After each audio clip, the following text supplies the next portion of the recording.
Our Daily Bread, April 16, 2024 by Kenneth Peterson, that entitled, Ready to Go for God. Ang scripture natin for today is Ephesians o mga taga-Efeso, Kapitulo 4, versikulo 1 hanggang 7 at 11 hanggang 16. Ang pagkakaisa sa Espiritu. Sabi dito, kaya't ako na isang bilanggo dahil sa Panginoon ay nakikiusap sa inyo na mamuhay kayo gaya ng nararapat sa mga tinawag ng Diyos. Kayo'y maging mapagpakumbaba, mahinahon at matiyaga. Magparaya kayo dahil sa inyong pagmamahal sa isa't isa. Sikapin ninyong mapanatili ang pagkakaisang mula sa Espiritu sa pamamagitan ng kapayapaang nagbubuklod sa inyo. May iisang katawan at iisang espiritu, kung paanong may isang pag-asa na para doon kayo'y tinawag ng Diyos. May iisang Panginoon, iisang pananampalataya at iisang bautismo.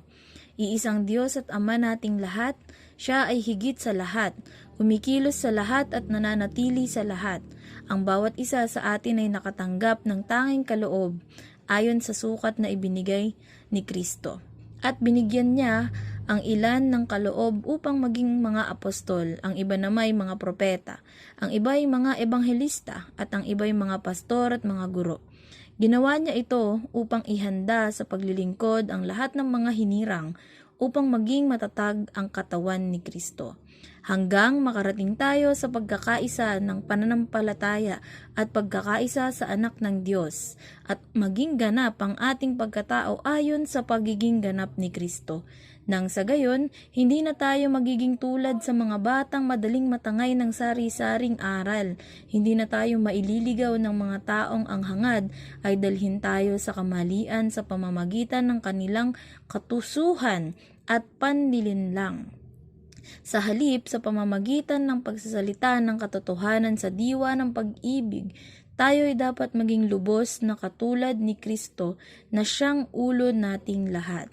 Sa pamamagitan niya, ang buong katawan ay pinag-ugnay-ugnay ng mga kasukasuan na mula rin sa Kanya. At kung maayos na gumaganap ng tungkulin ang bawat bahagi, lumalaki ang katawan at pinapatatag nito ang sarili sa pamamagitan ng pag-ibig. Papuri sa Panginoon sa pagkakabasa ng kanyang dakilang mga salita. And it goes like this. The book Hidden Figures recounts preparation for John Glenn's flight into space. Computers were newfangled inventions. In 1962, subject to glitches, Glenn didn't trust them and worried about calculations for the launch. He knew one brainy woman in the back room could run the numbers. He trusted her. If she says the numbers are good, Glenn said, I'm ready to go. Katherine Johnson was a teacher and a mother of 3. She loved Jesus and served in her church.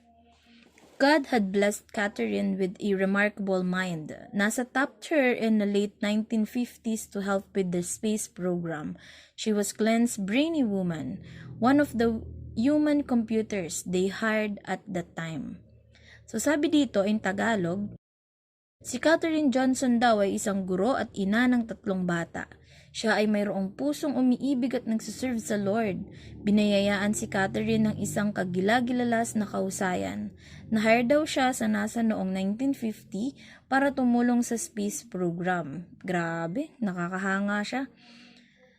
At ang sabi, to continue, ito daw si John Glenn ay tutungo sa space. Ngunit, yung computers daw ay moderno pa noong 1962 at maaaring mayroong mga glitches o pagloloko.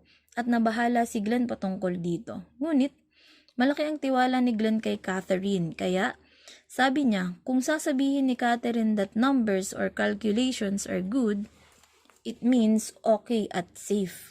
Handa na siyang umalis. Ibig sabihin, ay sa opinyon ni Catherine lamang siya mapapanatag. But then, it continued like this. We may not be called to be brilliant mathematicians, but God calls us to other things. To teach one of us, grace has been given as Christ apportioned it. We are to live a life worthy of the calling we have received. We are part of one body in which each part does its work. Alam nyo, marami na akong naringgan nung wala naman akong talent dyan eh. O mahina ako dyan. Which maybe is true. Pwedeng mahina. But it doesn't mean na wala tayong sariling kakayahan. Even our ability to talk to other people, start and end a conversation lightly, that's a given gift. Tayo ay nabubuhay sa buhay na karapat-dapat kung saan tayo tinawag. Isipin nyo na lang yung 5 part ng Voltes 5. Si Jamie Robinson's yung namamahala sa Voltlander, which is yung paa ng Voltes robot o Voltes 5 robot. Paano kung hindi gamitin ni Jamie yung function niya? Hindi makakalakad ang robot. That's also how we should work. Ang mahusay na function ng bawat isa ay nagbe-benefit sa buong performance ng grupo. That's how important you are. Always remember that. Katherine Johnson's calculations confirmed the course trajectory. Glenn's launch into orbit was like hitting a bull's eye. But this was just one of Katherine's callings. Remember, she was called also to be a mother, teacher, and church worker. We might ask ourselves what God has called us to, whether big or small. Are we ready to go?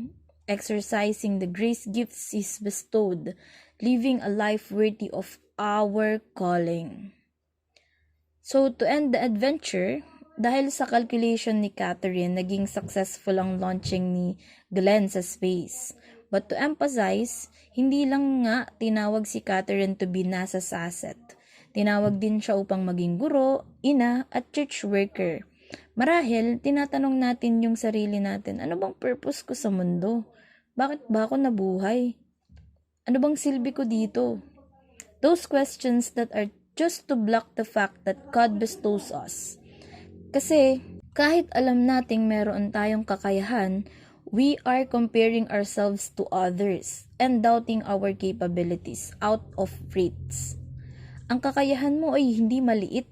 Ito'y beneficial sa buhay ng bawat isa. Sabi nga diba, even how big or small our calling in our eyes, it is still a huge calling for our Lord. Let us all search our calling with God and be ready to be used as an empty vessel. God bless everyone.